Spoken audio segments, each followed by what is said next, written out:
around with scarf clothes and scarf tints all over the house. But whenever Sarah was talking about, it was never a thought, oh, am I going to stay? What am I going to do to take care of my PawPaw? It reminded me, okay, today me and my mom were watching, sorry, this kind of goes into it. We found this minister we really enjoy listening to. It's Brother Gerald Jeffers, Dr. Gerald Jeffers. It sounds more familiar when I say it. No, but he was speaking and he was talking about the Songs of Solomon, and he said the thing is, he said, our God talks about a lot of things that we're too uncomfortable to talk about in public, right? Because our God is he's a romantic. Right. He loves us so much, and it came out in this message today that God, we don't comprehend it, but whenever you fall in love and you see the person and then you drive away, what do? I miss you so much. I just love, but I miss you so much. It's going to be a whole 18 hours right now. I miss you so much. And the thing is we were made in His image. And that's how He is with us. He loves us like that. And I'm so happy that I got to have grandparents that not only loved each other like that, but loved everyone like that and comprehended that that's what God was, that He was love. My mom talks about my grandpa going up and speaking and talking about, well, which one's greater? And he said, love. Love is greater. It covered a multitude of sins. That's right. Love. And sorry, I'm getting away from it, but I had two stories I wanted to share other than the strawberry cookies that were so wonderful, and the, what's that called, when he would beard you. He'd grow it out just short enough to where it hurt so bad and rub your face. But I remember being at their house, and their duplex, once they were older, they had two separate rooms. And whenever he'd stay over, I would always sleep on the couch. I was always there. Always at my grandma's. Always stayed there and laid in a pallet on the floor. And whenever I would get scared enough in the middle of the night, I would get up out of the pallet and I would make sure that Nanny wasn't asleep. And I'd go in and sneak in. And you'd have to sleep with your head at her feet because she didn't want you to breathe on her. She couldn't take it when you would breathe on her. But I remember laying in the bed one time, and my grandpa must have thought I was asleep or something. But I want to thank God that they loved each other until it couldn't happen anymore. Because I remember laying on the pallet, and I heard my grandpa open his door and over to the other side, and he knocked on the door, and he went in, and all I heard was,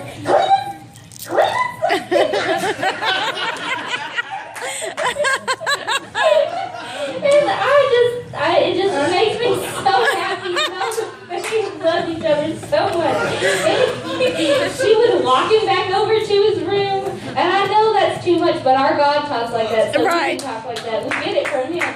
Amen. But I got to be closer to my grandma, and my grandma was the most wonderful person in the entire universe. And to her last days, she taught me stuff. And I would go and stay over at her house when I was in trouble. I'd stay over and go get her phone when she fell asleep. I'd tiptoe to her bed. Her phone was right next to her head. And I could sneak over because she'd sleep on her good ear. So she could and I'd get the phone and call on her. And she knew it. She knew that I was being bad. And she knew she found a note that I'd written to a boy one time, and she thought that I didn't see her, and she took it.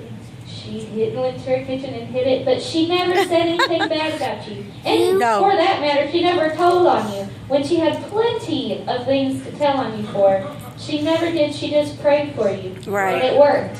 Because I look back on it now, and I'm like, man,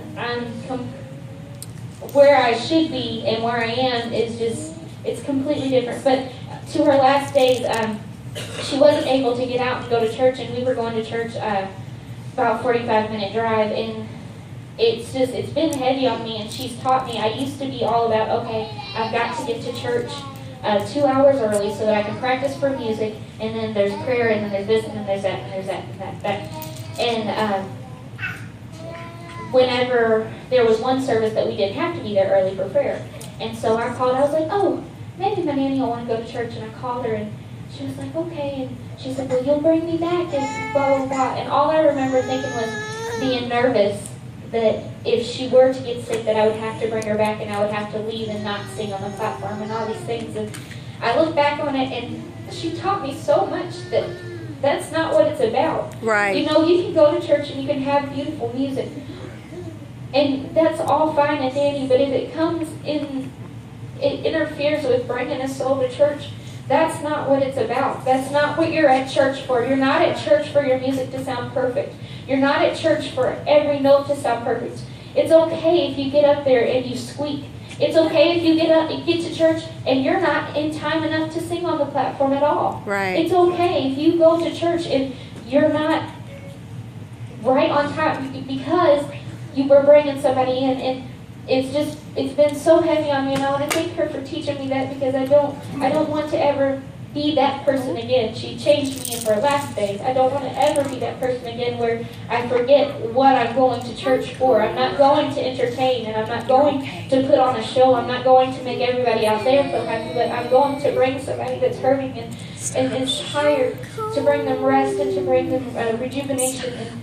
And if you didn't get to meet my grandma, I'm so sorry, because she was the most amazing thing in the universe. I know you think your grandma was the best, and that's right, but my grandma was not only my nanny, she was everybody's. Yes, she was.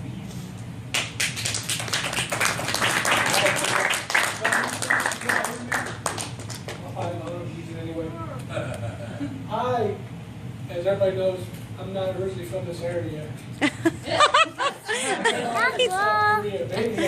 He's so stupid. The whole thing with Brother Gibson and Sister Gibson is that when I met them because I hired their daughter to work for me when I was manager of Burger King. That's how we met. I hired her, and I was never in church.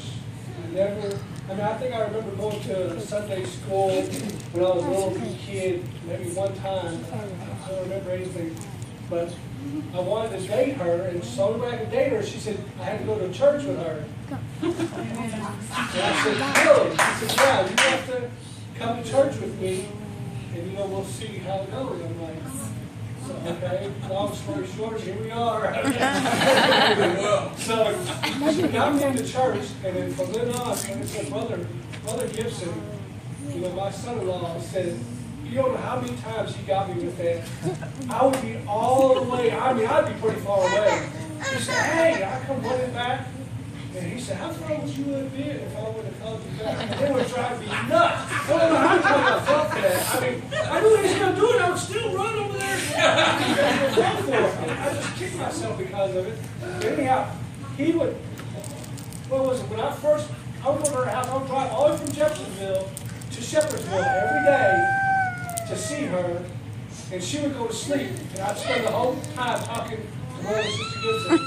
And she would always try to get me to eat. Awesome. And I would never eat anything. So finally one day, I decided I was going to eat with them. They had fried chicken. And she made some good fried chicken. But anyhow, and I was sat down at the table, praying and everything. And then they gave me the food and everything. I saw Brother Gibson grab this back, chicken, the back. And he just, Scooter, so you see Terror. Where's Terror? Where's Terror? Eat a chicken like that. And he would, Where is he? and I was like, he's going to eat the bones. And I was in my mind, this guy's going to eat that chicken bone. And he would pull the bones out, and he ate that whole chicken. Gristle. Everything was a really hard bone. But I've never, to this day, I've never seen anybody get a piece of chicken like that. But talking about his Parkinson's and how he never complained. We were at, I think, a hometown buffet, and we were all sitting there eating. He was shaking. There was a gentleman across the way that had Parkinson's and younger than him, maybe in his 40s then. And he looked over at that guy. I'm sitting right there beside him. He can't get food to his mouth. And he looks over at that guy and he said, "We need to pray for him." I said, "What's that talking about?" He said, "We need to pray for that man over there." I said, "Okay." He said, He's in a bad way. Look at him. He's over shaking really bad. I said, in my mind, thinking, you're shaking really bad. You're shaking just as bad as he is. I'm thinking this in my head. I said to him, Okay, we'll pray. So we prayed for him. That's how he was. He never thought about himself. That's right. I mean, he would sit there. He would get to where he couldn't do anything at all, but he would just pray. I mean, he'd pray for hours. Yes. He was in a push-up position, like so far off the floor, and praying like that. That man was strong as all. I mean, he was like bull for his age. I never thought he'd be that strong, but he would hold himself up in a push-up and was sitting there praying and weeping before God. And it was just amazing. But I used to always get him back though, because later on they lived with us, so I would have to help him get into bed. And if you all knew Brother Gibson, he was extremely ticklish. Yes, he You was. couldn't touch, you couldn't poke him.